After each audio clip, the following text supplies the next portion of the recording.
سلام و وقت بخیر خدمت شما همه عزیزان. امروز میخوایم با آموزش چگونگی بحث احراز هویت و صرافی نویتکس رو جلو ببریم و خیلی سریع میریم سراغ آموزشمون. فوق‌العاده آسون، فوق‌العاده راحته.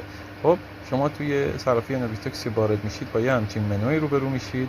اون بالا گوشه سمت راست 3 تا خط روی سر هم دیگه هست. شما اون 3 تا خط رو میزنید. گزینه 4 احراز هویت که تشریف آوردید، شما به محض ورود شما توی سطح 1 هستید. توی سطح 1 با یک سری محدودیت ها روبرو هستید، مثلا محدودیت واریز ارز، محدودیت واریز ریالی به حسابتون و محدودیت برداشت رمز ارز از حسابتون. خب به همین دلیل شما باید سطحتون رو به سطح 2 افزایش بدید. خیلی راحت، خیلی ساده، خیلی کاربردیه. چند تا عکس و یه متن میخواد، براشون میفرستید و شما به سطح 2 میرسید و بدون انجام هیچ محدودیتی تمام خدمات رو استفاده میکنید.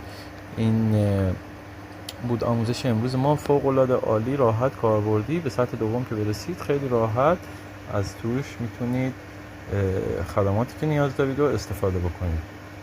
این بود آموزش امروز ما. در ضمن وارد کانالمون حتما بشید توی تلگرام. اونجا سیگنال های هر روز رو میذاریم. سیگنال هست، میتونیم کار بکنیم، تحلیل هست، میتونیم براتون انجام بدیم. خب کانال ما توی تلگرام هست، گروه داریم برای چت کردنمون و همچنین کانال یوتیوبمون. خوشحال میشیم ازتون که از ما حمایت کنید. ممنونم. خدا نگهدارتون.